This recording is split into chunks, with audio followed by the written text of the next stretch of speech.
ওই কিরে মধু মধু ছাড়িয়ে দেন লন। একটা বোরকা পরা মেয়ে পাগল করেছে।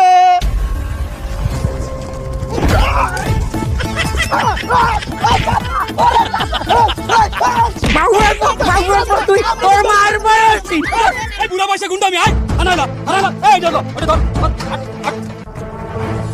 চৈদার সাহেব আর কতক্ষণ বমু এখানে? আরে চাচি আপনারা কতবার বলবো আমি চৌহিদার না, আমি এই থানার বড় বাবু, একজন পুলিশ। ওই বুঝছি চৌহিদার। আরে বাবা আবার কয় চৌহিদার? ওরে বাবা আমি বড় বাবু, এই থানার পুলিশ পুলিশ। আপনি চুপ করেন তো, যতক্ষণ না ওই যারা ডাইসিসে আসে ততক্ষণ আপনি চুপ করে বসে থাকেন, কথা কইন না। আসসালামু আলাইকুম রহমতুল্লাহ। ওয়ালাইকুম আসসালাম রহমতুল্লাহ। বদর সাহেব আমি আপনার খুব ভালো জানতাম, এই শহরে আপনার নাম ডাকছিল, আপনি একজন ইঞ্জিনিয়ার, কিন্তু আপনার চাচা এটা কি করলো? সে আরেকটু ছেলেটা তো মেরেই ফেলাইছিল। এবার তোর কাকুর কোনো দোষ নাই, ওই ছাড়াই আমার ইফতিজিং করছে, কইছে ওই কিরে মধু মধু, আর কি কইছে হুন্ডি। একটা বোরকা পরা মেয়ে পাগল করেছে, একটা বোরকা পরা মেয়ে পাগল করেছে। আহা চাচি থামেন, ওরে সে এমন মার দিয়েছে এক লাথি মারিছে যে বুকের খাঁচা ফেটে গেছে। জানেন ওসি সাহেব, আসলে আমার কাকু গ্রাম থেকে আসছে তো, মানে বোঝেন তো গ্রামের মানুষ এই শহরের আও বোঝে নাই। আমার সম্মানে আমার কাকুরে একটু ব্যবস্থা করেন সাজিয়ে দেওয়ার। কিন্তু সে থানার বাইরে তো অপকর্ম করেছে, আমার থানার ভিতরে কি করেছে জানেন? কি করছে? থানার শান্তি কেড়ে নিয়েছে। ওরে বাবা তারে গ্রেফতার করার পরেই আমার থানার প্রতিটা পুলিশ ডিপ্রেশনে চলে গেছে। ডিপ্রেশনে গেছে কেন পুলিশেরা?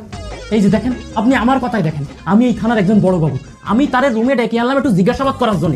আমি মোবাইলে বসে একটু ভিডিও দেখতেছি। ও বাবা সে আইসি বলে রোজা রমজান মাসে তুই ভিডিও দেখতেছিস কেন? তুই একটা বেয়াদব। আপনি ভিডিও দেখছেন কেন? আরে বাবা আমি একটু নিউজ দেখতেছিলাম। বাবা বেশি নিউজ শুনতে হয় না, আমার একটা দায়িত্ব আছে না, তাই বলেছে আমার বেয়াদব বলবে? আমার সাথে তো এটা করেছে, বাকি পুলিশের সাথে কি করেছে আমি একটু ডাকতেছি, শোনেন। এই কনস্টেবল এদিকে আসো।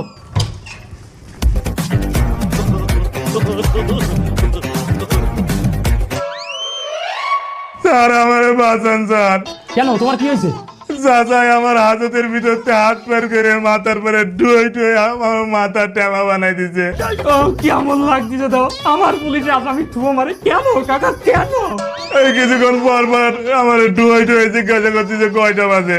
কেমন লাগতেছে কন্দি? থানার পুলিশ কান্দিছে, আমার কি ভালো লাগতেছে কন্দি? স্যার আপনি আমার একটা অনুমতি দেন, আমি দুইটা বাড়ি দিই। না তুই মারিস নে ভাই, মারিস নে, সে অধিকার আমাকে নেই, শুধু একটু জিজ্ঞাসাবাদ করতে আনিলাম, তাই পুরো আমার থানারে চাঙ্গে উঠাইছে। স্যার আমি আপনার একটা অনুমতি দেন, একটা বাড়ি দিই, নইলে তো মনে বুঝতে পারতেছি না যে আমি পুলিশ স্যার।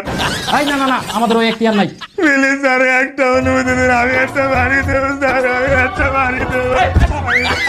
তুই বললে পরে বলিস, তুই আরে খাবো ভ্যানালার কাছে ধোয়া খাইছিস।